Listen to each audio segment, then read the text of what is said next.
যে কোনো পুজো করতে গেলে প্রথম পুজোটাই হয় গণেশের নামে। এটা ঠাকুর মশাইরা জানেন, কিন্তু সবাই তো আর জানে না, সেই জন্য আমি বলছি। যে কোনো পুজো করতে গেলে প্রথম পুজোটা হয় গণেশের নামে। কেন না, গণেশের যখন মাথা কেটে ওই হাতির মাথা বসানো হয়েছিল, তখন গণেশের খুব মনটা খারাপ হয়ে গেছিল। মা দুর্গারও মন খারাপ হয়ে গেছিল যে আমার ছেলের এইরকম মাথা যদি থাকে তাহলে তো কেউ সম্মানই করবে না, দেবতার কীরকম মাথা। তখন দেবতারা মিলে সিদ্ধান্ত নিয়ে ঘোষণা করলেন যে সবার পুজোর আগে গণেশের পুজো হবে, তবে অন্য কেউ পুজো পাবে। আগে গণেশ পুজো পাবেন, তারপর অন্য কেউ পুজো পাবে। তাই যে কোনো পুজো করতে গেলে 5 দেবতার পুজো আগে করতে হয়, সেই 5 জনের মধ্যে আবার 1 নম্বরে গণেশের স্থান। ওই জন্য ধ্যানটা আমি আজকে কি সুন্দর দেখা যাচ্ছে গণেশ খারবাং। একটু ব্যাখ্যা করে দিই, কারণ পুজো করতে গেলে তো সময় পাওয়া যায় না, তখন ব্যাখ্যার সুযোগটা থাকে না। একটু ব্যাখ্যা করে দিই আজকে। এই যে গণেশের রূপ খর্বং, খর্ব মানে বেটে। গণেশ কিন্তু খুব লম্বা নয়। খর্বং কিন্তু স্থূলতনম, শরীরটা স্থূল। খর্বং স্থূলতনম গজেন্দ্র বদনম। গজেন্দ্র, গজ মানে হাতি, ইন্দ্র মানে রাজা, হাতির রাজা অর্থাৎ বড় হাতি, বড় হাতির মাথা। গজেন্দ্র বদনম। খর্বং স্থূলতনম গজেন্দ্র বদনম লম্বোদরম সুন্দরম। লম্বোদর মানে যার ভুঁড়ি আছে, যার ভুঁড়ি আছে তাকে ভালো ভাষায় বলা হয় লম্বোদর। হ্যাঁ, কিন্তু ভুঁড়ি থাকলে সবাইকে মানায় না। কোনো কোনো মানুষের শরীরের গঠন এমন যে তাকে ভুঁড়ি থাকলে মানায়, তাই না বাবা? যার তার ভুঁড়ি থাকলে মানায় না।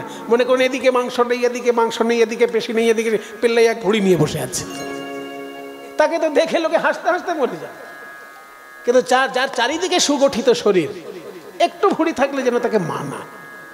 তা আমাদের গণেশ বাবার শরীরটির গঠনটি এত সুন্দর যে ভুঁড়িটা যেন তাকে শোভিত করছেন, তাকে খারাপ লাগছে না। লম্বোদরম সুন্দরম। ওই জন্য ভুঁড়ির বর্ণনা দেওয়ার পরেই সুন্দর কথাটা বলছে। সবার ভুঁড়ি সুন্দর হয় না, সবাইকে ভুঁড়ি মানায় না, কিন্তু ওনার ভুঁড়ি থাকা সত্ত্বেও উনি সুন্দর। লম্বোদরম সুন্দরম প্রস্যন্দন মদগন্ধ লুব্ধ মধুপ। এগুলোর মানে কি? এগুলো সবাই বুঝবে না, আমি আজকে একটু বলে দিচ্ছি আপনাদেরকে। প্রস্যন্দন মদগন্ধ, হাতির মুখ থেকে এক রকমের লালা বেরোয়, সেই লালাটা কিন্তু সুগন্ধি লালা। লালা সাধারণত সুগন্ধি হয় না, কিন্তু হাতির লালায় একটা মাদকতা থাকে। হাতির লালাটা অদ্ভুত ধরনের লালা, যে হাতির লালার মধ্যে ওই মধুর মতন, মধু পান করলে যেমন একটা মাদকতা হয়, তেমনি হাতির লালার মধ্যেই একটা মাদকতা থাকে। তাই বলছে প্রস্যন্দন মদ।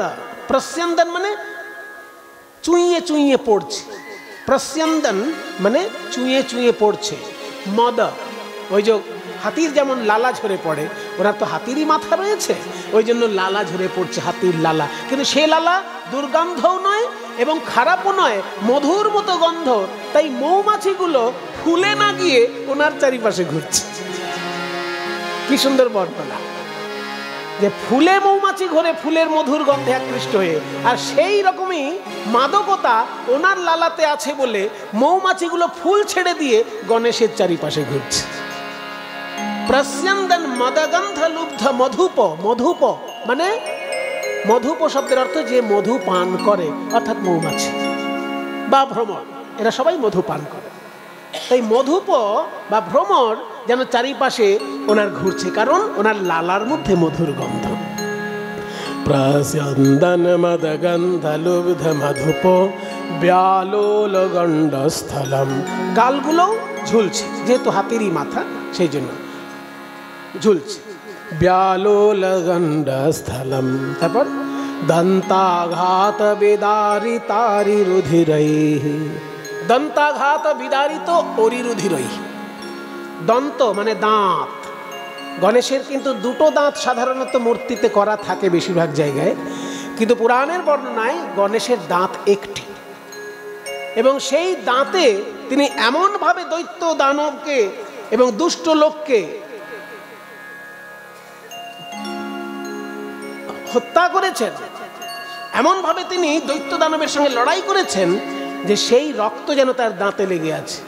দন্তাঘাত বিদারিত, দন্ত আঘাতের দ্বারা বিদারিত, কি মানে বিদীর্ণ, অরি রুধিরই, অরি মানে শত্রু, রুধির মানে রক্ত, শত্রুর রক্তে যেন তার দাঁত রঙিন আছে। দন্তাঘাত বিদারিত হরি রুধিরই সিন্দুর শোভাকরম। কিন্তু দাঁতে যদি রক্ত লেগে থাকে দেখতে খারাপ লাগতে পারে, সেই জন্য তার সর্বাঙ্গে সিঁদুরও মাখানো আছে যাতে তার সঙ্গে একটা সামঞ্জস্য থাকে। সিন্দুর শোভাকরম। তারপর বন্দে মানে বন্দনা করি, বন্দে শৈল সুতা সুতম। শৈল সুতা সুত, শৈল মানে পাথর, এখানে শৈল মানে পর্বত। কোন পর্বত? না হিমালয় পর্বত। হিমালয় পর্বতের কন্যা হচ্ছে উমা। উমার সঙ্গে শিবের বিয়ে হয়েছিল, সেই উমাই তো দুর্গা। হিমালয়ের কন্যা শৈল সুতা মানে দুর্গা, তার পুত্র সুত, দুর্গার পুত্র। ওই জন্য একটু ঘুরিয়ে বলছে শৈল সুতা সুতম, মানে হিমালয় পর্বতের কন্যার পুত্র। বন্দে শৈল সুতা সুতম। কেন হিমালয়ের নামটা দিয়ে কেন এখানে তার নামের বর্ণনা হলো? এর কারণ হিমালয়ের কাছে যখন মা দুর্গা যাবেন, মা দুর্গাকে হিমালয়ে যত না স্নেহ করবেন তার থেকে বেশি গণেশকে স্নেহ করবেন, কারণ মা দুর্গা হচ্ছে তার মেয়ে আর গণেশ হচ্ছে নাতি। দেখবেন কোনো মেয়ে যদি ছেলেকে কোলে নিয়ে বাবার কাছে আসে বা মায়ের কাছে আসে, তখন মা বাবা কি বলে, এই তুই দূরে যা, আগে দাদু ভাইকে কোলে নিতে দে। নাতিটাকে যেন বেশি করে কোলে তুলে নেয়। মেয়েকে যে অবজ্ঞা করছে তা নয়, মেয়ে তো আদরের পাত্রই, কিন্তু নাতি যেন একটু বেশি আদরের পাত্র, সেইটা বলার জন্য হিমালয় পর্বতের নাম নিয়ে ওনাকে প্রণাম ধ্যান করা হচ্ছে। বন্দে শৈল সুতা সুতং গণপতিম। উনি হচ্ছেন গণপতি। গণ মানে শিব ঠাকুরের যত ভক্ত সম্প্রদায় তাদেরকে গণ বলা হচ্ছে, সেই গণেদের উনি পতি। শিব ঠাকুরের যারাই ভক্ত সম্প্রদায় হবে তাদের পতি হচ্ছেন, তাদের লিডার হচ্ছেন উনি, গণপতি। ওই জন্য নাম গণেশ। গণপতিম সিদ্ধি প্রদম, সিদ্ধি উনি দান করেন। সিদ্ধি কাকে বলে?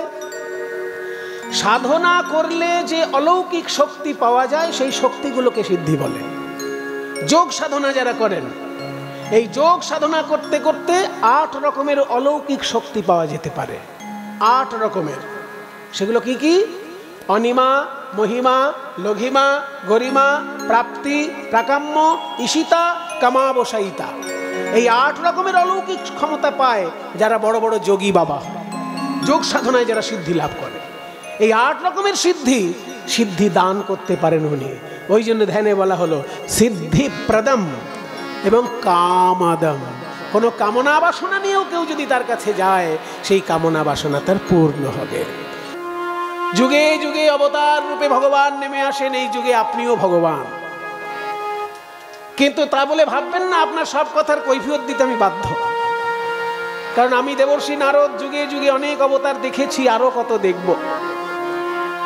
আমি হলাম ভাবের ঘরের বাবাজি। আমার যখন যেমন ভাব তখন তেমন লাভ। আমার ভাব নারায়ণের কথা মনে পড়লে আমি নারায়ণ বলবো, আমার রাধারানীর চরণ মনে পড়লে রাধা রাধা বলবো। এর জন্য কি কৈফিয়ত দিয়ে বাড়াবো যে কেন বলছি? তবে আপনাকে কিন্তু একটা ব্যাপারে সাবধান করতে এসেছি। হ্যাঁ বলুন দেবর্ষি পাদ, আপনি কুরুক্ষেত্রের যুদ্ধে কিন্তু অস্ত্র ধরবেন না বলেছিলেন, তবুও অস্ত্র ধরেছে। আপনি কথা দিয়েছিলেন না অস্ত্র ধরবো না, কিন্তু আপনি রথের চাকা তুলে ধরেছিলেন। যখন ভীষ্ম এমন একের পর এক বাণ মারতে লাগলো, তখন অর্জুনকে বাঁচানোর জন্য ভীষ্মের উপর রেগে গিয়ে আপনি রথের চাকা তুলেছিলেন। কাজে আপনি কুরুক্ষেত্রের যুদ্ধে কিন্তু কথা পুরোপুরি রাখতে পারেন, সেটা একটা দিক। আমি ওই দিকটা ধরছি না আপনার, কিন্তু আমার যেটা বক্তব্য, ত্রেতা যুগে যখন রামচন্দ্র যজ্ঞ করেছিলেন, রামের বিরুদ্ধে যারা যুদ্ধ করেছিলেন তারা সবাই কি পাপী ছিল? এইটা আমাকে বলুন। রামচন্দ্রের সঙ্গে যারা যুদ্ধ করেছে তারা না হয় পুণ্যবান, কিন্তু রামের বিরুদ্ধে যারা যুদ্ধ করেছে সবাই পাপী। এই কোনোদিন হয়? ওই রাবণের দলে বিভীষণের ছেলেও ছিল, তরণী সেন। সারা গায়ে রাম নাম লিখে যুদ্ধ করতে এসেছিল। এত বড় ভক্ত, সারা গায়ে রাম নাম লিখে এসেছে, তবু তাকে মরতে হয়েছে, কারণ যেহেতু সে রাবণের দলে নাম লিখিয়েছে। তাহলে আমরা কি দেখতে পেলাম? যে যখন যুদ্ধ হয় তখন কিছু কিছু ধার্মিক লোকেরও প্রাণ যায়। ধর্মের পক্ষে অধর্মের বিরুদ্ধে যখন যুদ্ধ হয় তখন কিছু কিছু ধার্মিক লোকেরও প্রাণ যায়। তার প্রায়শ্চিত্ত স্বরূপ রামচন্দ্র করেছিলেন অশ্বমেধ যজ্ঞ। কিন্তু কৃষ্ণচন্দ্র, তুমি যে কুরুক্ষেত্রে এত বড় যুদ্ধ বাঁধিয়ে দিলে, কই তুমি তো কোনো যজ্ঞ করলে না। হ্যাঁ, যুধিষ্ঠিরকে তো দিয়ে করিয়েছি, যুধিষ্ঠির যজ্ঞ করেছে, যুধিষ্ঠির পুণ্য পাবে, তুমি একটা যজ্ঞ করলে না কেন? তাই তোমার কাছে আমার পরামর্শ, তুমি একটা যজ্ঞ করো কৃষ্ণচন্দ্র। বলুন দেবর্ষিপাদ, কি যজ্ঞ করব? হ্যাঁ, কি যজ্ঞ করবে এটা একটা ভালো কথা। ত্রেতায় রাম রাজা ছিল, অশ্বমেধে যজ্ঞ কইল। ত্রেতায় রাম রাজা ছিল, অশ্বমেধ যজ্ঞ কইল। ত্রেতায় রাম রাজা ছিল, অশ্বমেধ যজ্ঞ কইল। ত্রেতায় রাম রাজা ছিল, অশ্বমেধ যজ্ঞ কইল। ত্রেতায় রাম রাজা ছিল, অশ্বমেধ যজ্ঞ কইল। ত্রেতায় রাম করেছে অশ্বমেধ যজ্ঞ, আর তুমি করবে একটা নতুন যজ্ঞ। তোমার যজ্ঞটার নাম হবে দানব্রত যজ্ঞ হবে এবে। দানব্রত যজ্ঞ হবে এবে। তুমি যে যজ্ঞ করবে সেটার নাম হচ্ছে দানব্রত যজ্ঞ। আবার শোনো, দানব্রত যজ্ঞ। এই দানব্রত যজ্ঞের নিয়ম কি? খুব কম নিয়ম, 3টে নিয়ম। প্রথম নিয়ম, শুনো বলি হে রাজন, ত্রিভুবনে নিমন্ত্রণ। শুনো বলি হে রাজন, ত্রিভুবন নিমন্ত্রণ। ত্রিভুবন বুঝতে পারছো তো? স্বর্গ, মর্ত, পাতাল, 3 জায়গাতেই চিঠি পাঠাতে হবে। সবারেই করিতে হইবে নিমন্ত্রণ। সবারেই করিতে হইবে। নিমন্ত্রণ পেয়ে যারা আসবে তারা কি করবে? যে জন যে দান চাইবে তাহার আশা মিটাইবে। যে জন যে দান চাইবে হাসি মুখে তাই দিবে।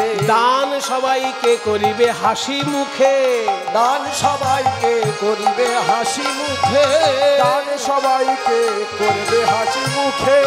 দান সবাইকে করিবে হাসি মুখে। দান সবাইকে করবে হাসি মুখে। কি বুঝলে? দান যখন করতে হবে মুখে কিন্তু হাসি যেন থাকে। কিছু কিছু লোক আছে বাবা, দান করতে গেলে মুখটা যেন একদম বাংলার 5 হয়ে যায়, যেন বিরক্তি সহকারে দিচ্ছে, যেন দেবার কোনো ইচ্ছাই নেই। এইরকম যদি হয় দয়া করে দেবেন না।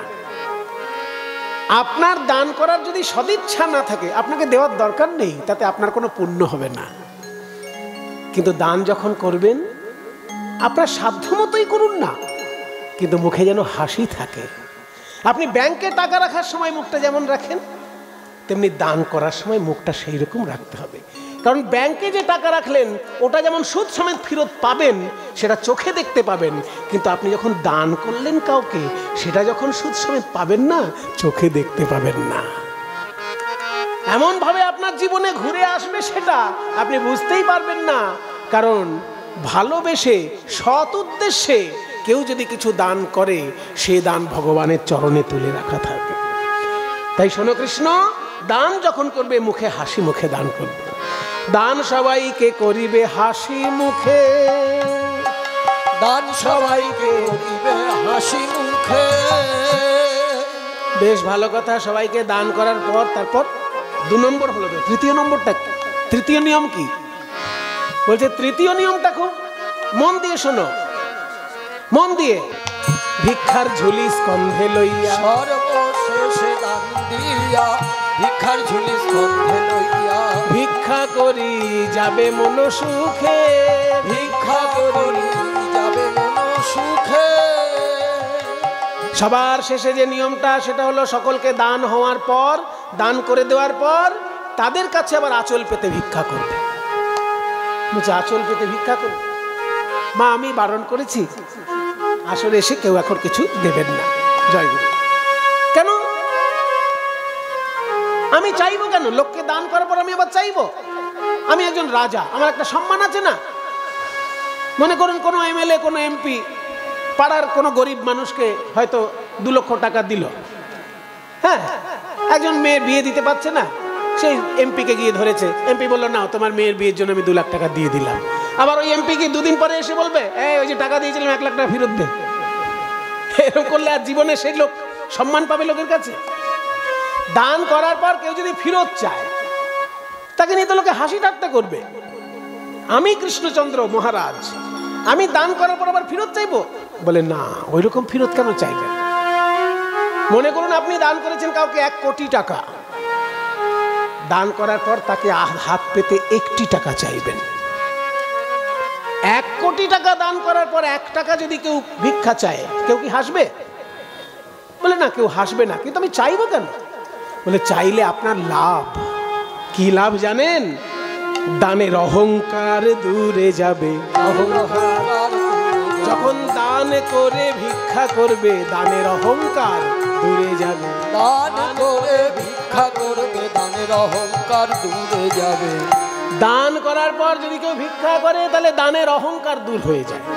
মানে আপনি যে লোককে 1 কোটি টাকা দিয়েছেন, এটা কোনোদিন বুক বাজিয়ে বলতে পারবেন না। যেমন 1 কোটি টাকা দিয়েছেন, তারই কাছে আবার 1 টাকা ভিক্ষাও করেছেন, সেই জন্য অহংকার কোনোদিন হবে না। এই জন্য বলছি ভিক্ষা করবে। বাহ, এটা খুব দারুণ মূল্যবান কথা বললেন। কিন্তু নারদ মুনি, এত বড় যজ্ঞটা হবে কোথায়? জায়গা কই? বলে এত বড় যজ্ঞ কি আর এই রাজপ্রাসাদে হবে? এত বড় যজ্ঞ করতে গেলে আপনাকে প্রভাস তীর্থে গিয়ে যজ্ঞ করতে হবে। তো এত তীর্থ থাকতে প্রভাস তীর্থের নাম কেন? তাহলে তো অনেক ঘটনা শুনতে হয়। প্রভাস তীর্থটার নাম হলো কি করে? প্রভা যুক্ত আস, প্রভাস তীর্থ।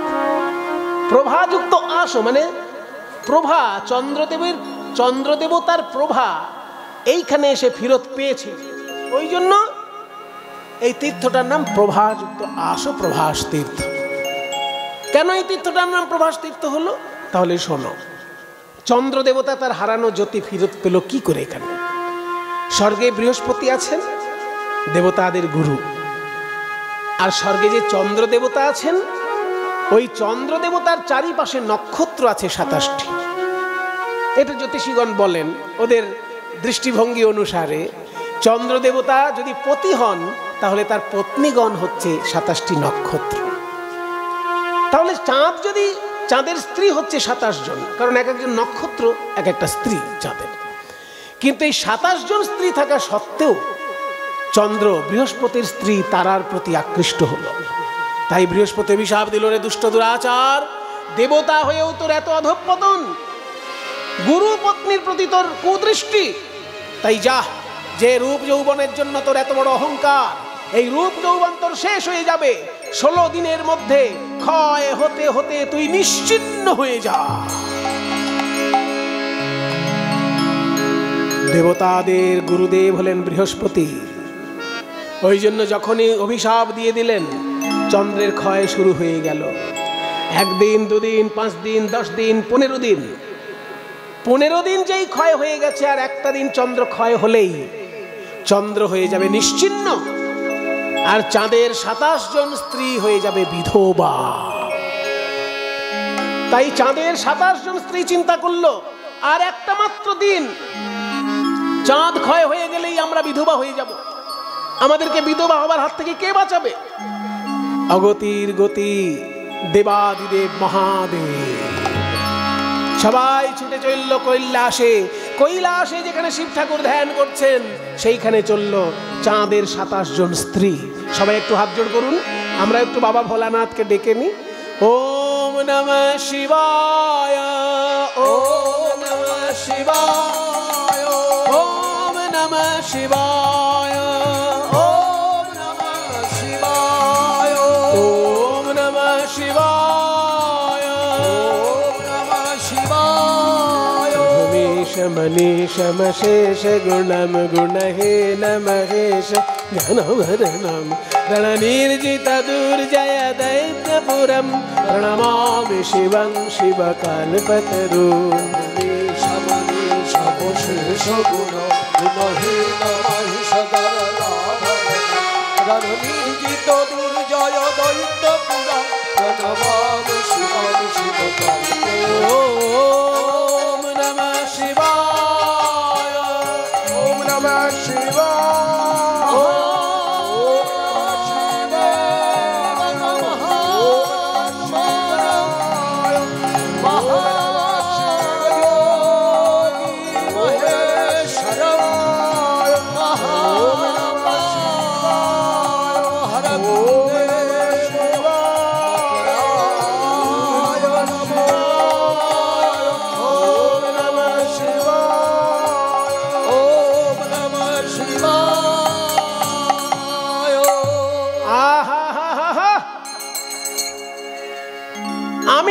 সাথে বাঁচে থাকবো না বলে কৈলাসে বাড়ি বানালাম, চারিদিকে বরফ, আমার বাড়ি।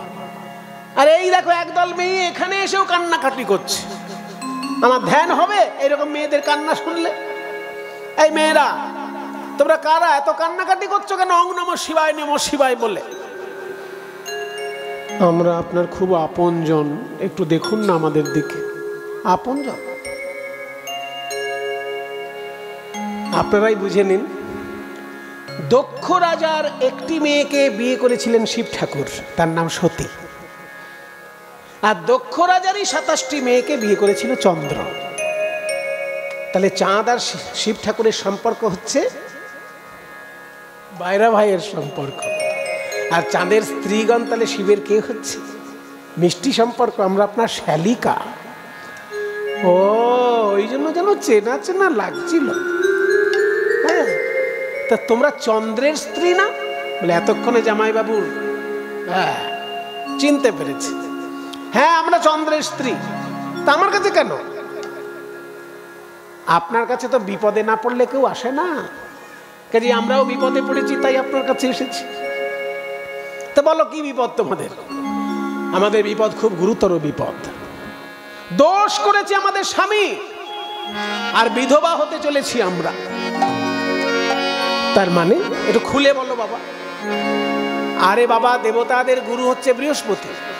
সেই বৃহস্পতির স্ত্রীর প্রতি আমাদের স্বামী চন্দ্র আকৃষ্ট হয়েছিলেন। তাই বৃহস্পতি অভিশাপ দিয়েছেন 16 দিনের মধ্যে ক্ষয় হতে হতে শেষ হয়ে যাবে চাঁদ। 15 দিন ক্ষয় হয়ে গেছে জামাইবাবু, আর একটা দিন মাত্র বাকি আছে। যদি আপনি আমাদেরকে না বাঁচান আমরা কালকেই বিধবা হয়ে যাব। ও বাবা, এ তো খুব সাংঘাতিক বিপদ। আমার মতো জামাইবাবু থাকতে কে তোমাদের বেদবা করে আমি দেখে নিচ্ছি। হ্যাঁ কে আছিস? নন্দে। হ্যাঁ বাবা। ভৃঙ্গে। তোরা দুজন যা, ওই 1 খণ্ড চাঁদকে এনে আমার জটার মধ্যে লুকিয়ে রাখ। আমার জটাটা কেমন জানিস? যেমন ঘড়ির মধ্যে জল না ঢুকলে তাকে বলে ওয়াটার প্রুফ ঘড়ি, তেমনি আমার জটার মধ্যে কারোর অভিশাপ ঢুকবে না। এটা অভিশাপ প্রুফ জটা। এই জটাটা এমন জটা, এখানে কেউ আশ্রয় নিলে কারোর অভিশাপ তার গায়ে লাগবে না। ওই 1 খণ্ড চাঁদকে এনে শিবের জটায় তখন রাখা হলো। সেদিন থেকে শিবের মাথায় 1 খণ্ড চাঁদ। ওই জন্য শিব ঠাকুরের নাম চন্দ্রশেখর, শশীভূষণ, এগুলো সব শিবের নাম। চন্দ্রশেখর, শশীভূষণ। তাই 1 খণ্ড চাঁদ শিবের মাথায় তখন থেকে থাকলো। আর আকাশ হয়ে গেল অন্ধকার। আকাশে চাঁদ নেই, শিবের মাথায় চাঁদ। এবার আকাশে যদি চাঁদ না থাকে তাহলে রাতের বেলায় আলো থাকবে না। রাতে তো পূর্ণিমার চাঁদের আলো পাই আমরা, চাঁদ না থাকলে সেই আলো নেই। এবার বৃহস্পতি রাতের বেলা যখন রাস্তায় বেরোচ্ছেন হুচুট খাচ্ছে। বৃহস্পতি মনে মনে ভাবছে অভিশাপটা খুব গুরুতর হয়ে গেছে। চাঁদ কি সুন্দর আলো দিত, আর এখন অন্ধকারের মধ্যে আমি নিজেই হোঁচট খাচ্ছি। যদি চাঁদ বেঁচে থাকতো তাকে বলে দিতাম সোম তীর্থে গিয়ে স্নান করলে ক্ষয় রোগ দূর হয়ে যায়। সোম তীর্থে গিয়ে স্নান করলে। এই সোম তীর্থটা কোথায়? ভারতবর্ষে 10 কোটি তীর্থ আছে, তার মধ্যে সোম তীর্থ খুবই গুরুত্বপূর্ণ। কারণ সেখানে দ্বাদশ জ্যোতির্লিঙ্গের প্রথম জ্যোতির্লিঙ্গ সোমনাথ মন্দির বিরাজ করছে। সেটা হচ্ছে গুজরাটে সমুদ্রের ধারে সোমনাথ মন্দির, যেটা ওইখানটাতেই সোমতীর্থ বলা হয়। ওই সোমনাথ মন্দির থেকে 1/2 কিলোমিটার সামনে সমুদ্রে এসে 3টে নদী মিলিত হয়েছে। এখনকার দিনে আর 3টে নদী আপনারা দেখতে পাবেন না, এখনকার দিনে একটাই নদী দেখতে পাবেন। তো সেই 3টে নদী মিলিত হয়েছিল যে জায়গাটায়, ওই ত্রিবেণী সঙ্গমে যদি কেউ স্নান করে তার ক্ষয়রোগ দূর হয়ে যায়। এই কথা যখনই বলা হয়ে গেল, চাঁদের স্ত্রীগণ শুনে ফেলেছে, আর চাঁদের স্ত্রীগণ ওই 1 খণ্ড চাঁদকে এনে ওই সোমতীর্থে স্নান করালেন। যেই না স্নান করানো, যেমন চাঁদ আস্তে আস্তে ক্ষয় হয়ে গেছিল, আবার চাঁদ তার হারানো জ্যোতি ফিরে পেল। হারানো জ্যোতি ফিরে পেল, এই জন্য তীর্থটার নাম প্রভা যুক্ত আস, প্রভাস তীর্থ। চাঁদ তার হারানো প্রভা ওখানে ফিরে পেয়েছিল। তো কৃষ্ণচন্দ্র, তুমি যদি ওখানে গিয়ে যজ্ঞ করাও, তোমারও সমস্ত মান মর্যাদা পরিপূর্ণতা লাভ করবে, তুমি ওখানে পরিপূর্ণ হয়ে উঠবে। তাই প্রভাস তীর্থে গিয়ে শ্রীকৃষ্ণ যজ্ঞ করাবেন ভাবছেন, কিন্তু চিঠিটা বিতরণ করবে কে? চিঠির দায়িত্ব কে নেবে? এই যে স্বর্গ মর্ত পাতাল 3 জায়গায় নেমন্তন্ন হবে, ছুটে বেড়াবে কে?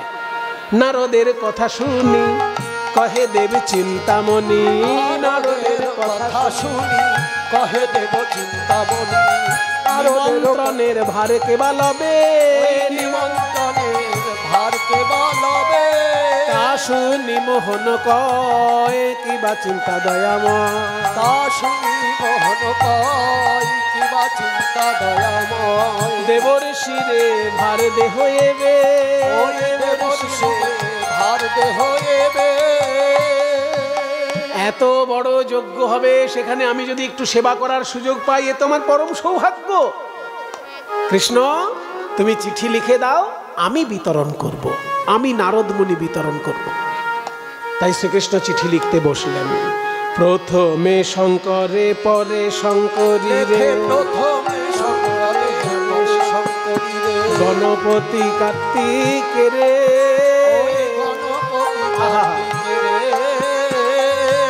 আজকে দেখুন 5 জনই এখানে বিরাজ করছে। প্রথমে শঙ্করে পরে শঙ্করী রে। শঙ্কর মানে শিব ঠাকুর। প্রথম চিঠি শিবের নামে হয়, তারপরে মা দুর্গা আছেন এখানে। গণপতি কার্তিকের, ওই যে ওই পাশে গণেশ, এই পাশে কার্তিক।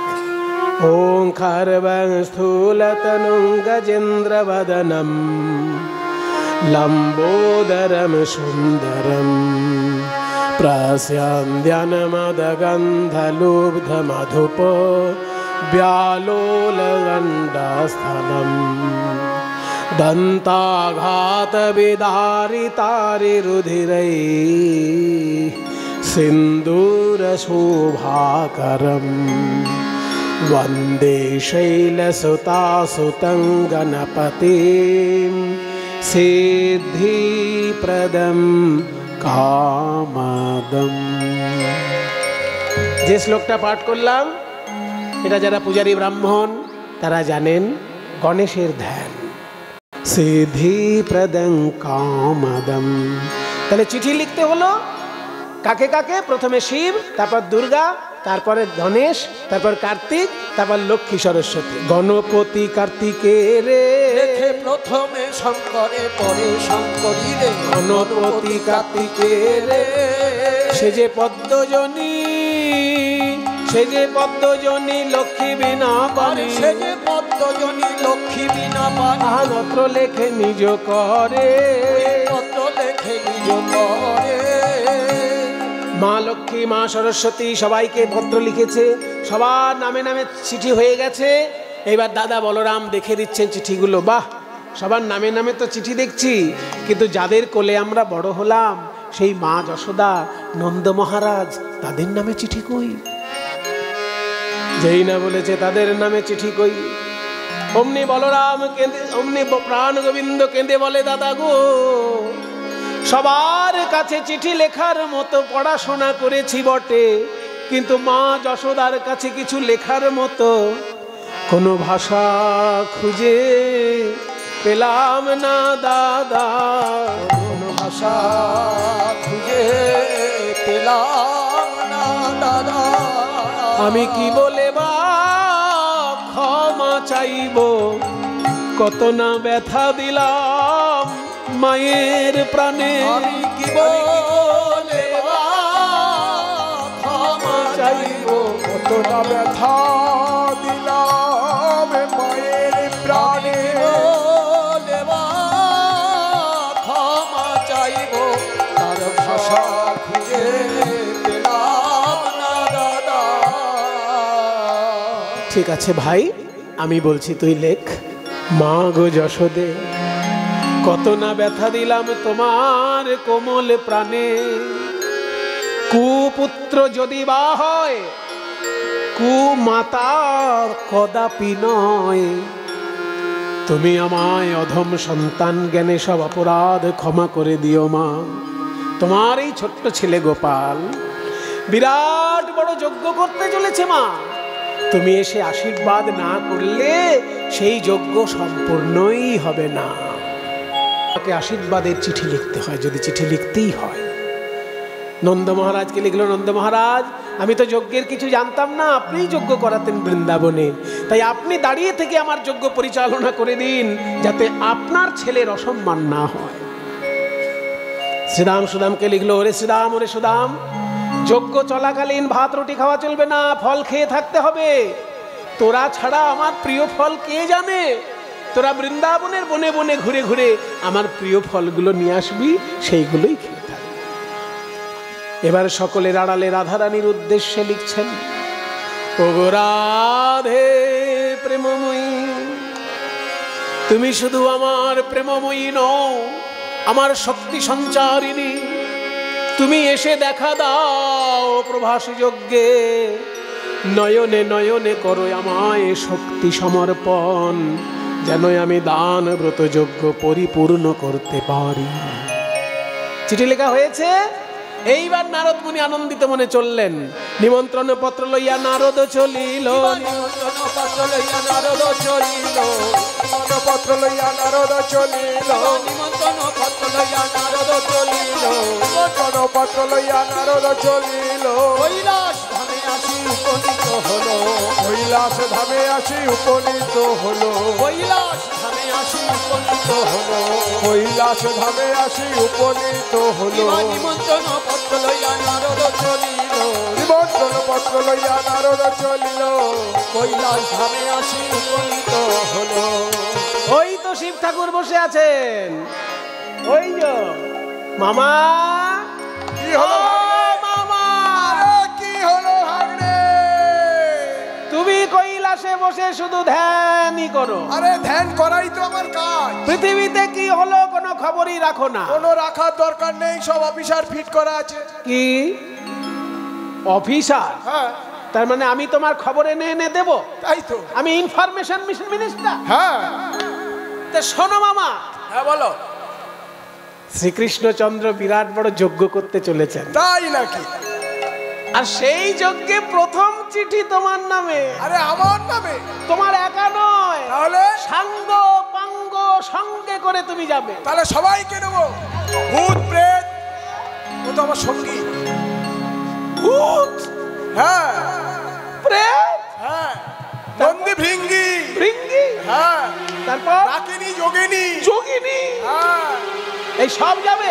আরে ভালো খাবার আছে তো, পেট ভরে খেতে পাবে। আচ্ছা। আর যা চাইবে তাও পাবে। বেশ।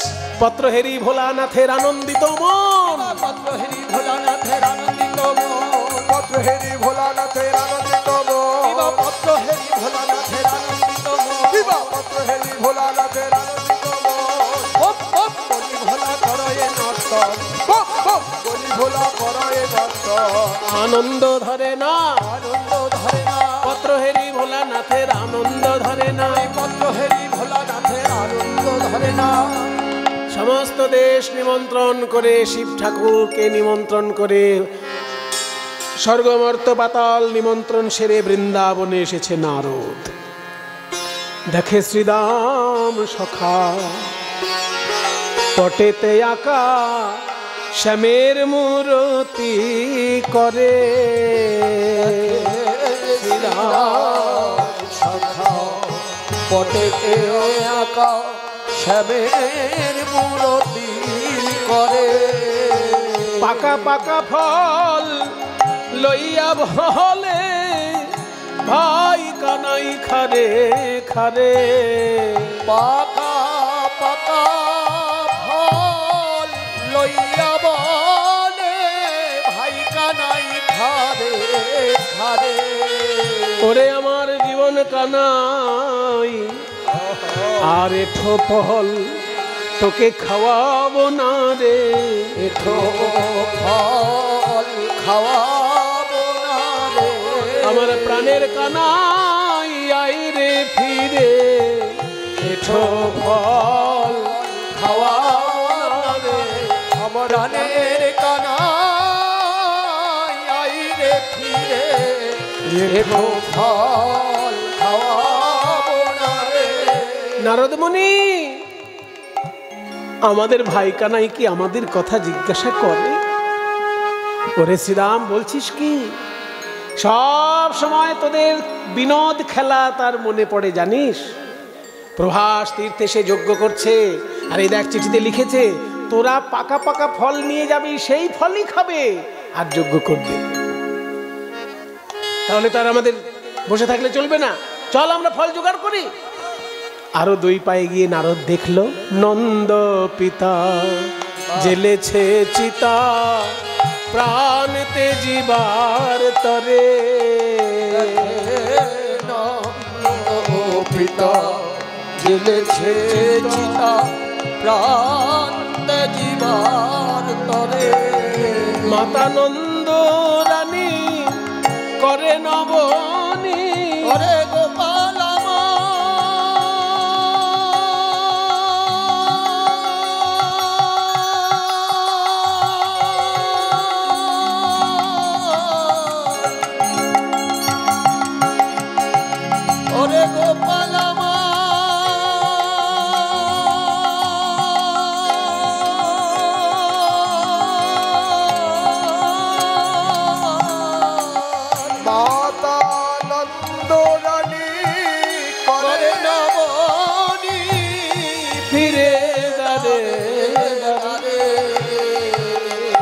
মা কে আমার গোপাল এলি?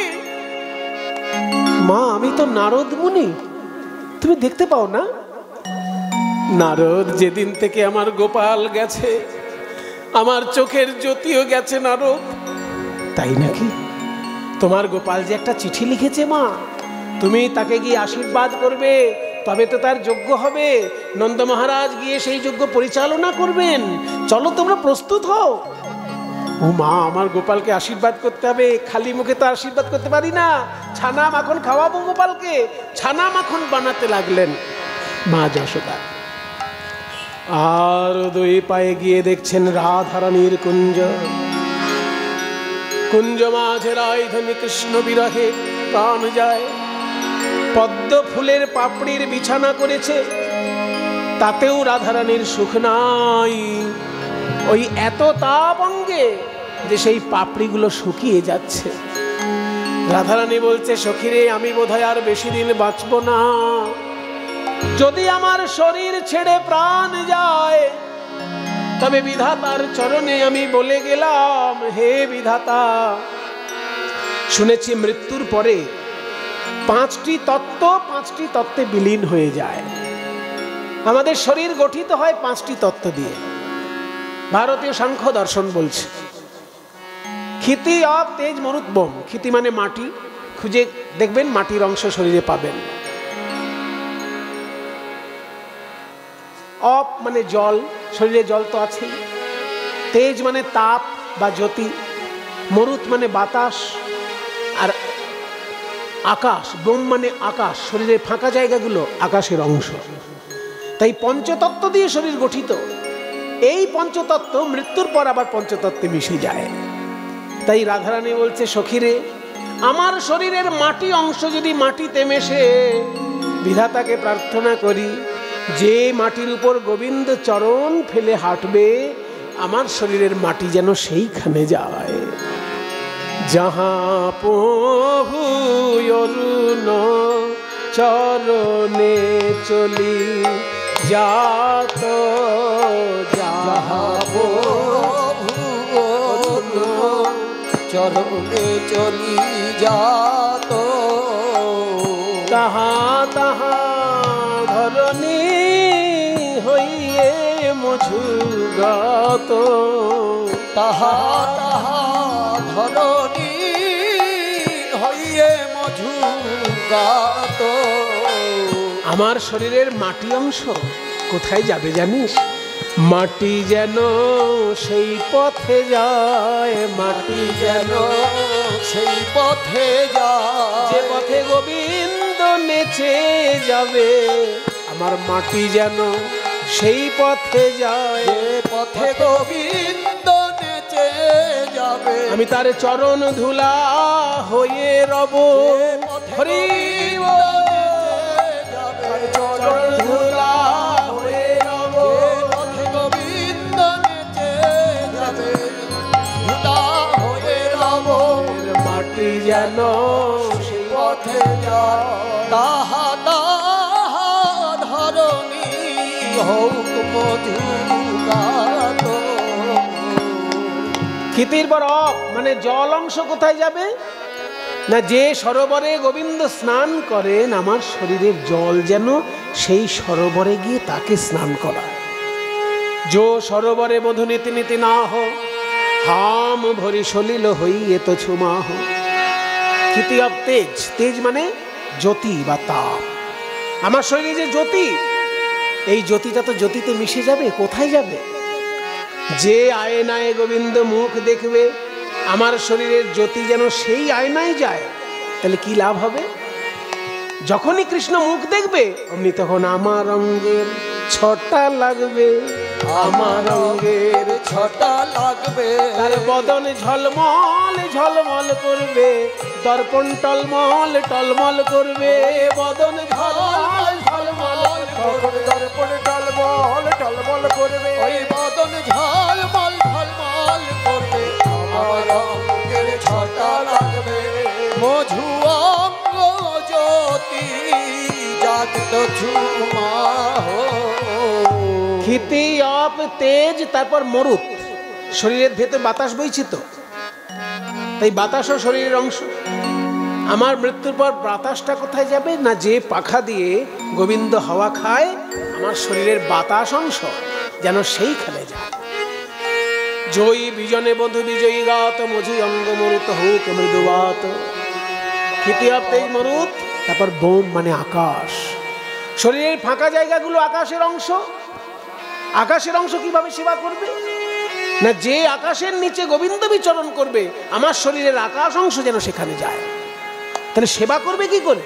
সেবা মেঘ হয়ে ছায়া ধরবে, মেঘ হয়ে ছায়া ধরবো, মেঘ হয়ে ছায়া ধরবো।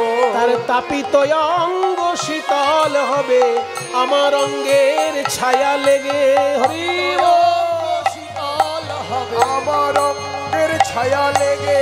তাপিত অঙ্গ শীতল হবে, আমার অঙ্গ হয়ে ছায়া ধরবো। ক্ষিতি অপ তেজ মরুত বোম, পঞ্চতত্ত্ব দিয়ে শরীর গঠিত। এই পদটিতে বললেন পদকর্তা গোবিন্দ দাস। সবাই মিলে প্রণাম করুন তার উদ্দেশ্যে। এত সুন্দর পদ তিনি লিখেছেন। বলছেন, রাধে তুমি কৃষ্ণ বিরহে বাইরে কেন দেখছো? একবার ভেতরে দেখো না। তোমার হৃদয় মন্দির আলো করে তিনি তো তোমার হৃদয়েও আছেন। গোবিন্দ দাসে কহে কাঞ্চন গৌরী, গোবিন্দ দাসে কহে কাঞ্চন গৌরী। সোমর কত তনু তোহে কিয়ে ছোড়ি, সোমর কত তনু তোহে কিয়ে ছোড়ি। নারদ মুনি এসেছে, রাধে রাধে তুমি মৃত্যুর পর কৃষ্ণ সেবা করার কথা কেন চিন্তা করছো? আমি আছি কি করতে? আমি শ্রীকৃষ্ণকে বলেছি তিনি বিরাট বড় একটা যজ্ঞ করবেন প্রভাস তীর্থে, আর তুমি সেই যজ্ঞে গিয়ে তাকে শক্তি সঞ্চার করবে। তাই নাকি? আমার বধূ যখন নিমন্ত্রণ করেছে আমায় তো যেতেই হবে। কে আছিস রে? আমায় সাজিয়ে দে। সঙ্গিনী রঙ্গিনী রূপ তরঙ্গিনী বসিয়া মন্দির মাছ, মদন মোহন মোহিতে যতনে রাইক করিলা সাজ। যেই না রাধারানীকে সাজিয়ে দিচ্ছে কৃষ্ণ দর্শনে যাবে বলে, অমনি জটিলা কুটিলা বলছে, ও বাবা। জটিলার কুটিলা, কুটিলা গিয়ে আয়ানকে বললো, ও দাদা। আরে কি হলো? তোমার গিন্নি। আমার গিন্নি আবার কি হলো? ওই দেখো কত মালা পরেছে। হ্যাঁ দেখছি তো, ভালো সাজুগুজু করে, নতুন করে সাজগোজ করেছে। হ্যাঁ কেন জানো? কেন? ওই কেলে ছোড়া নাকি দ্বারকার রাজা হয়েছে। আচ্ছা, তারপর তিনি নাকি এক বিরাট যজ্ঞ করবেন দানব্রত। সেই যজ্ঞে উনি রূপের ডালি নিয়ে গিয়ে হাজির হবে। এত বড় কথা? হ্যাঁ, এক্ষুনি কিছু একটা ব্যবস্থা করো। এক্ষুনি ওই মা কালীর খাড়া এনে দ্বিখণ্ডিত করে দেবো। খাড়া এনে একদম দ্বিখণ্ডিত। যেই না মা কালীর খাড়া আনতে গেছে, অমনি রাধারানী বললেন, দাঁড়াও। এতদিন তুমি স্ত্রী রূপেই আমাকে চিন্তা করেছো, আমার স্বরূপ তুমি দেখোনি। একবার জ্ঞানের নেত্রে আমার দিকে দেখো, আমি কে। চেনো না তুমি যে মোরে, চেনো না তুমি যে মোরে। গেছিলাম আমি তোমার ঘরে, গেছিলাম আমি তোমার ঘরে। এত বলি হইল অপরূপ, এত বলি হইল অপরূপ। রাধিকা ধরিল কালিকা রূপ, রাধিকা ধরিল কালিকা রূপ, রাধিকা ধরিল কালিকা রূপ। কালী হয়ে দাঁড়ালো, কালী হয়ে দাঁড়ালো। আমাদের রাই বিনোদিনী কালী হয়ে দাঁড়ালো, আমাদের রাই বিনোদিনী কালী হয়ে দাঁড়ালো। দেখিয়া আয়ান পদ তলে, দেখিয়া আয়ান পদ তলে। লুটায়ে জয় কালী বলে, লুটায়ে জয় কালী বলে। ক্ষমা করো হে, ক্ষমা করো হে। আমি চিনতে নারলাম, ক্ষমা করো হে। চিনতে নারলাম, ক্ষমা করো হে। আমি চিনতে নারলাম, আমার ঘরণী রূপে ও জননী। চিনিতে নারলাম, ঘরণী রূপে ও জননী। চিনিতে নারলাম, রূপে জননী। চিনিতে নারলাম, রূপে জননী। ক্ষমা করো বলে লুটায়ে জয় কালী বলে। কালী রূপ দর্শন করে আয়ান রাধারানীর যুগল চরণে আছাড় খেয়ে পড়ল। করজোড়ে ওই মাতৃমূর্তির পানে চেয়ে আপন মনে মায়ের চরণে স্তব স্তুতি গাথা গাইতে লাগলো। সবাই মিলে একটু হাত জোড় করুন। আজকে জগৎজননী মাকে আমরাও পেয়েছি, মাকে প্রাণ ভরে ডেকে নে। ত্বং স্বাহা ওম রাত্রিং ব্যাখ্যাদতে প্রপদ্যে।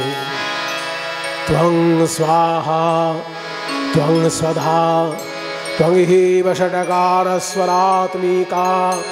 सुधा त्वमक्षरे नित्ये त्रिधा मात्रात्मिका स्थिता।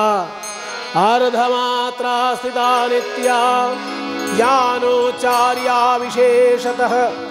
त्वमेव सा त्वं सावित्री त्वं देवी जननी परा। त्वयैव धार्यते सर्वं त्वयैतत्सृज्यते जगत्। त्वयैतद्पाल्यते देवी त्वमत्सन्ते च सर्वदा। विशिष्टौ सृष्टिरूपा त्वं स्थितिरूपा च पालने। तथा संहृतिरूपान्ते जगतोऽस्य जगन्मये।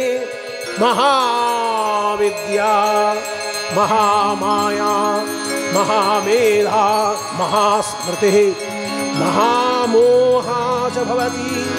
महादेवी महाशूली प्रकृतिस्त्वं हि सर्वस्य गुणत्रय विभाविनी कालरात्रिर्महारात्रिर्मोहरात्रिर्षदारुणा त्वं श्री त्वमीश्वरी त्वं ह्रीस्त्वं बुद्धिर्बोधलक्षणा लज्जा पुष्टिस्तथा पुष्टिस्त्वं शान्तिः शान्तिरेव च खड्गिनी शूलिनी घोरा गदिनी चक्रिणी तथा शंखिनी चापिनी बाण घोषोणी परिहायुधा सौम्या सौम्यतरा शेष सौम्यध्यस्तति सुंदरी परापराणां परमा तमेव परमेश्वरी पराणां परमा तमेव परमेश्वरी परापराणां परमा तमेव परमेश्वरी परापराणां परमा तमेव परमेश्वरी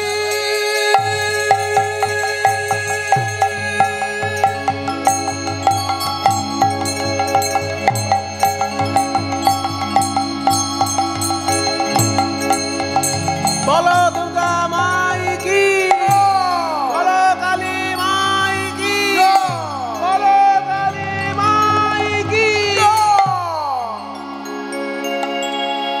মায়ের চরণে আষাঢ় খেয়ে পড়ল আয়ান। দোষ কারো নয় গো মা,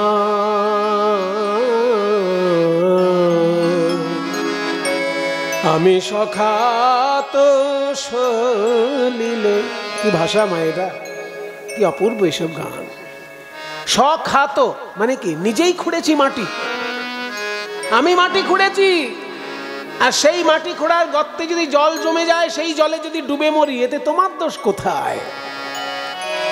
মানে আমার কর্মফলেই আমি কষ্ট পাচ্ছি, আর তোমাকে বলছি সব ভালো করো, সব ভালো করো। আমি সখাত সলিলে ডুবে মরি, শ্যামা দোষ কারো নয় গো মা। আমি যে মাটি খুঁড়লাম, কোদাল কুড়ুল কোনটা? মোহ হলো কোদণ্ড স্বরূপ, পুণ্য ক্ষেত্র মাঝে কাটিলাম কূপ, আর সে কূপে বেরিল কাল রূপ জল, ওগো হর মনোরমা মা। দোষ কারো নয় গো মা। তোমার এতে দোষ নেই মা, কিন্তু আমি তো তোমার ছেলে, ওই জন্য তুমি থাকতে পারবে না আমাকে উদ্ধার না করে। আমার কি হবে তারিণী ত্রিগুণ ধারিণী, বিগুণ করেছে সগুণে, কিসে এ বাড়ি নিবাড়ি ভেবে দাশরথীর অনিবার বাড়ি নয়নে। আমার ছিল বাড়ি কক্ষে, এই যে পাপের জল উঠতে উঠতে কাঁক অব্দি এসেছে, তারপর বুক অব্দি উঠেছে, এবার নাকে গেলেই তো গেলাম।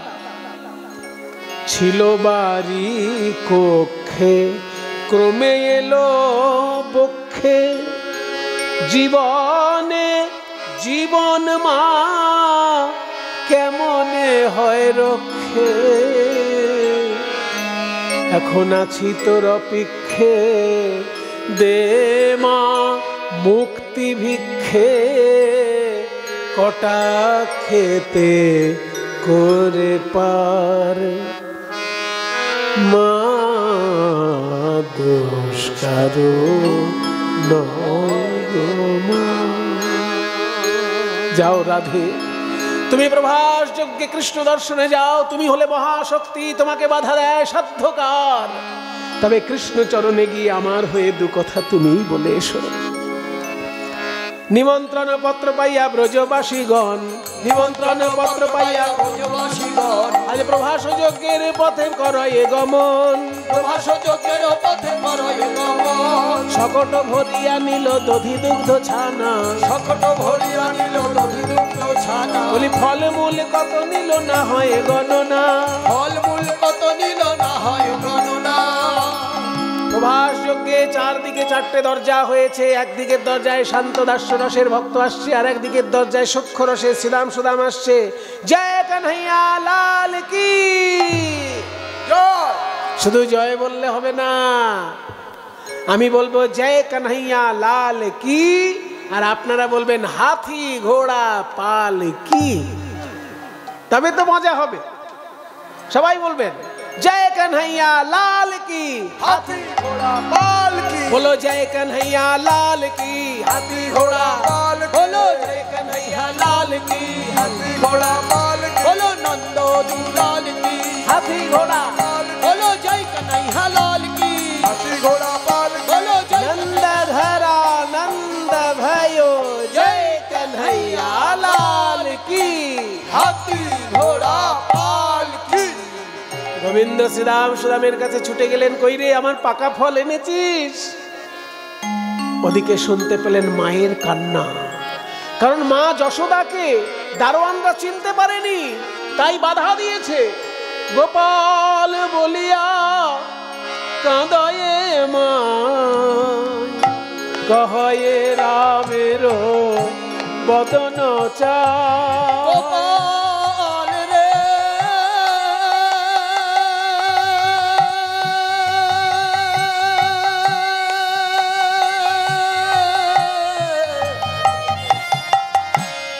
ওরে আমার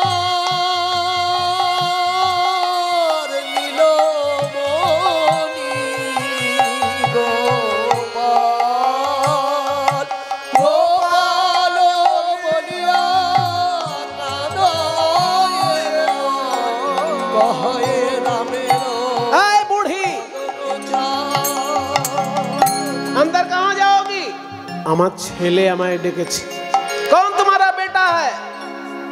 तुम्हारे राजा कृष्णचंद्र। हमारे राजा जी कृष्णचंद्र महाराज, उनका पिता का नाम है वसुदेव और माता का नाम है देवकी। ये यशोदा बीच में कहां से आ गई? আমাদের রাজার বাবা হলেন বসুদেব, মা দেবকী। তুমি আবার এসে দাবি করছো আমি মা? যেতে দেব না। যেই দারোয়ান বাধা দিয়েছে অমনি গোপাল বলে কেঁদে উঠেছেন। গোবিন্দ আমার বলছেন দাদা বলাই আমার মা, আমাকে এক্ষুনি যেতে হবে।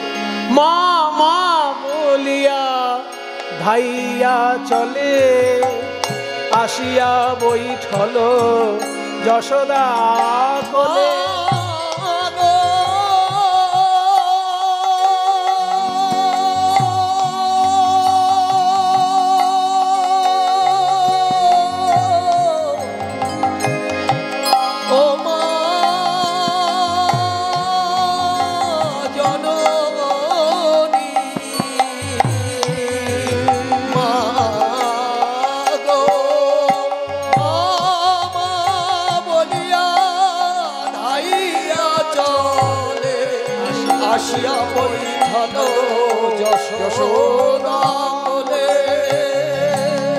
যেই গোপাল এসে মায়ের কোলে আলো করে বসেছে অমনি মা যশোদা বললেন গোপাল তুই আমাকে নিমন্ত্রণ করেছিস, আমি তোকে আশীর্বাদ করব তো নিশ্চয়ই। এই নে ছানা মাখন একটু মুখে দি বাবা। যেই ছানা মাখন দিতে গেছে অমনি দেবকী এসে বলছে যশোদা ছানা মাখন আমায় দাও, আমি খাইয়ে দেব। কেন দিদি কেন? ও তো আমার গর্ভে জন্ম নিয়েছে, আমার ছেলে। কেন? ও তো আমারও ছেলে। কি করে তোমার ছেলে হবে? আমি যে ওকে কোলে পিঠে করে বড় করেছি। আহা, কোলে করে বড় করলেই কি মা হওয়া যায়? পেটে ধরতে হয়, পেটে। শোনো, কোকিলের বাচ্চা কাকের বাসায় বড় হয়, তা বলে কি কাক কখনো কোকিলের মা হয়? যশোদা বড় ব্যথা পেলে, গোপাল তুই বল, আমি তোকে কোলে করে বড় করেছি, আমি কি তোর মা নই? গোবিন্দ দেখলেন দেবকীও আমার মা, যশোদাও আমার মা, আমি কাকে ব্যথা দিয়ে কথা বলি? গোপাল রইলেন নীরব। মায়ের সমস্যা সমাধান করার জন্য জগৎজননী মা দুর্গা এসে দাঁড়ালেন। আজকে একজন ছেলে আর দুজন মা, এই তো সমস্যা। এক কাজ করো, মা দুজন একদিকে দাঁড়াও আর গোপাল বিপরীত দিকে দাঁড়াও, মাঝখানে 100 খানা কাপড় টাঙিয়ে দাও। ওই মায়েরা সন্তানকে দুগ্ধ পান করাবে, যার দুগ্ধ ধারা 100টা কাপড় ভেদ করে গিয়ে গোপালের মুখে পড়বে, সেই হবে মা। শতেক বসন টানা হইবে, শতেক বসন টানা হইবে, কার তনয় গোপাল জানা সে যাবে, কার তনয় গোপাল জানা সে যাবে, কারো তনয়, কারো তনয়, কারো তনয়, কারো তনয়, কারো তনয়। দেখুন, একদিকে বলছে কার ও তনয়, আবার অন্যদিকে বলছে কারো তনয়, কারো তো নয়। তনয় মানে ছেলে, কার ও তনয়, কারো তো নয়। বলি কারো তো নয়, কারো তো নয়, যে ভজে তারই তো হয়, কারো তো নয়, কারো তো নয়, যে ভজে, ওই কারো তো নয়, কারো তো নয়, যে ভজে তারই তো হয়, কার তো নয় গোপাল জানা সে যাবে। 100টা কাপড় যখনই টানা হয়েছে, দেবকী যখনই অহংকার করে দুগ্ধ পান করাতে গেলেন, প্রথম বসনই ভেদ করল না। আর যশোদা কেঁদে কেঁদে বলছেন, আমার ছেলেকে আমি বড় করলাম আর এখন প্রমাণ দেবো আমার মা কিনা, এই পরীক্ষা আমায় দিতে হলো। গোপাল বলিয়া কাঁদায় মাই, আর দুগ্ধ পড়ে গোপালের বদনে যাই। মা যশোদার দুগ্ধ যখনই গোপালের বদনে এসে পড়েছে, চণ্ডীদাস ঠাকুর হাত জোড় করে বলছেন, কেন হবে না? বাসুলি আদেশে চণ্ডীদাস বলে, বাসুলি আদেশে চণ্ডীদাস বলে, শুদ্ধ মতি হলে গোবিন্দ মেলে, শুদ্ধ মতি হলে গোবিন্দ মেলে। মায়েদের সমস্যা মিটলো, একটাই দরজা বাকি আছে, রাধারানীর দরজা। সমস্ত সখীদের নিয়ে রাধারানী আসছেন মালা হাতে নিয়ে, মালা হাতে নিয়ে রাধারানী এসেছেন, বিনা সুতায় গাথা মালা। কই কৃষ্ণ, কোথায় কৃষ্ণ, কোথায় প্রাণ বধূয়া, ঘরের বাহির কইলে আমায়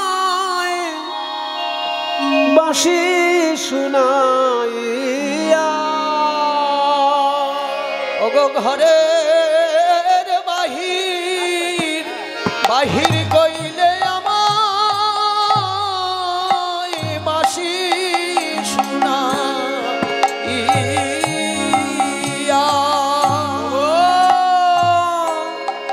ছিলাম আমি রাজনন্দিনী গো, ওই ঘরের বাহির একদিন ছিলাম আমি রাজনন্দিনী গো,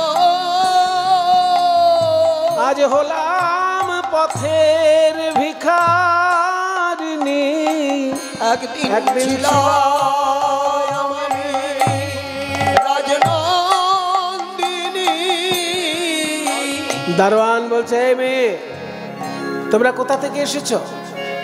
আমরা বৃন্দাবন থেকে এসেছি। বৃন্দাবন? হাতে মালা, এই মালা কি? বলে বিনা সুতোর মালা। তোমাদের রাজাকে গিয়ে বলো, এই মেয়েকে জানো, কথা বলতে লজ্জা হয়, কথা বলতে লজ্জা হয়, কথা বলতে লজ্জা হয়, লজ্জা হয়। তোমাদের রাজা একদিন ধরেছিল এই মেয়েটার পায়ে, তোমাদের রাজা ধরেছিল এই মেয়েটার পায়ে, কথা বলতে লজ্জা হয়, কথা বলতে লজ্জা হয়, কথা বলতে লজ্জা হয়। কেন আমাদের রাজা এই মেয়েটার পায়ে হাত দেবে কেন? বলে পায়ে হাত দিতে হয় কাদের জানিস না? এই মেয়ে তোমাদের রাজার গুরু, এই মেয়ে তোমাদের রাজার গুরু, তোমাদের রাজা বাঞ্ছা কল্পতরু, এ মেয়ে তোমাদের রাজার গুরু। ওই রাজা বাঞ্ছা কল্পতরু, মেয়ে তোমাদের রাজার গুরু। এই রাজা বাঞ্ছা কল্পতরু হলে হবে কি? এই মেয়ে তোমাদের রাজার গুরু। তোকে অত বুঝতে হবে না, তুই রাজাকে গিয়ে বল আমরা বৃন্দাবন থেকে এসেছি। দারোয়ানরা গিয়ে বলছে মহারাজ বৃন্দাবন থেকে একদল রমণী এসেছে, তাদের হাতে মালা আছে, মালায় ফুল আছে কিন্তু সুতো নেই। বিনা সুতোর মালা? অমনি গোবিন্দ বুঝেছেন এ তো রাধারানী ছাড়া আর কেউ নয়। কৃষ্ণের তখন যজ্ঞ শুরু হয়ে গেছে, ঠাকুর মশাইগণ যজ্ঞের মন্ত্র পাঠ করছেন। ওম অগ্নি মিলে পুরোহিতম।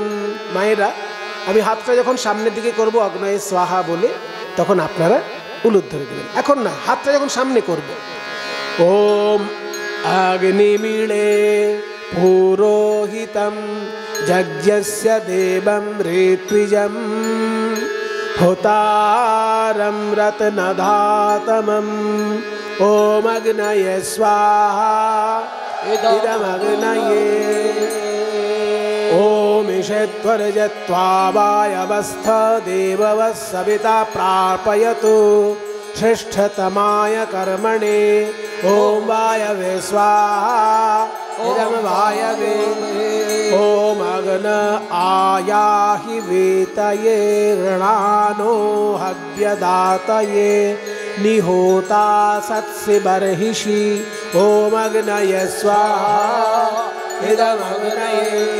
ओम शन्नो देवीरभिष्टये आपो भवन्तु पीतये संयोरभिश्रवन्तु नः ओम आपः स्वाहा इदमाभ्यो नमः ओम स्वस्ति न इन्द्र वृद्धश्रवाः स्वस्ति न पूषा विश्ववेदाः स्वस्ति नस्तर्क्ष्यो अरिष्टनेमि स्वस्ति न बृहस्पतिर्दधातु ओम शांति शांति शांति हरि ओम।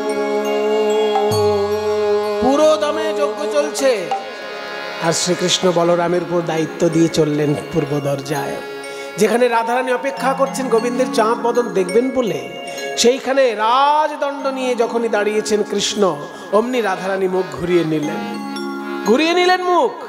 আমি রাজা কৃষ্ণ দেখতে চাই না, আমি রাজা কৃষ্ণ দেখতে চাই না, আমি দেখতে চাই সেই রাখাল রাজা, দেখতে চাই সেই রাখাল রাজা। হ্যাঁ বলি শ্রীদাম সুদাম যাহার প্রজা, দেখতে চাই সেই রাখাল রাজা। শ্রীরাম সুদাম যাহার প্রজা, দেখতে চাই সে রাখাল রাজা, রাজা কৃষ্ণ দেখতে চাই না। যেই বলেছে রাজা কৃষ্ণ দেখতে চাই না, অমনি তখন গোবিন্দ বলছেন মা যোগমায়া তুমি এক্ষুনি আমাকে রাখাল সাজিয়ে দাও, কারণ এটা দানব্রত যজ্ঞ, যে যা চাইবে তাকে তাই দিতে হবে। তো আমার রাধারানী তো কিচ্ছু চাইছে না, শুধু দর্শন চাইছেন, রাখাল বেশে আমাকে দেখতে চাইছেন, কিন্তু আমি যদি তাকে দেখা দিতে না পারি তাহলে তো যজ্ঞ সম্পূর্ণ হবে না। এক্ষুনি আমাকে রাখাল বেশে সাজিয়ে দাও। তখন রাখাল সাজিয়ে দিলেন যোগমায়া। যোগমায়া সরি হরি রচি বৃন্দাবনপুরী, যোগমায়া সরি হরি রচি বৃন্দাবনপুরী, যোগমায়া সরি হরি রচি বৃন্দাবনপুরী, যোগমায়া সরি হরি রচি বৃন্দাবনপুরী, যোগমায়া সরি হরি রচি বৃন্দাবনপুরী। রাধারে দর্শন দিল, রাধারে দর্শন দিল, যা চাইল তাই দিল, সবার আশা মিটাইল, যা চাইল তাই দিল, সবার আশা মিটাইল। প্রভাসযোগ্য সম্পূর্ণ হইল, প্রভাসযোগ্য সম্পূর্ণ হইল, সবার মনোবাসনা পূর্ণ করলেন প্রাণ গোবিন্দ। আর গোবিন্দের বাঁ পাশে দাঁড়ালেন আমার রাইধনী। দূর থেকে নারদ মুনি রাধা গোবিন্দের যুগল রূপ দর্শন করছেন।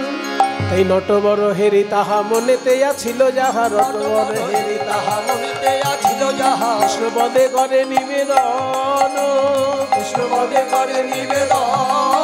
বলে কি আর বলিব আমি দেহ পদ ছায়া তুমি, আর বলিব আমি দেহ পদ ছায়া তুমি, শুনয় হে নন্দের নন্দন, হে নন্দের নন্দন। তাই প্রভাস যজ্ঞে রাধা শ্যামের হইল মিলন, প্রভাস যজ্ঞে রাধা শ্যামের হইল মিলন, প্রভাস যজ্ঞে রাধা শ্যামের হইল মিলন, ওই প্রভাস যজ্ঞে রাধা শ্যামের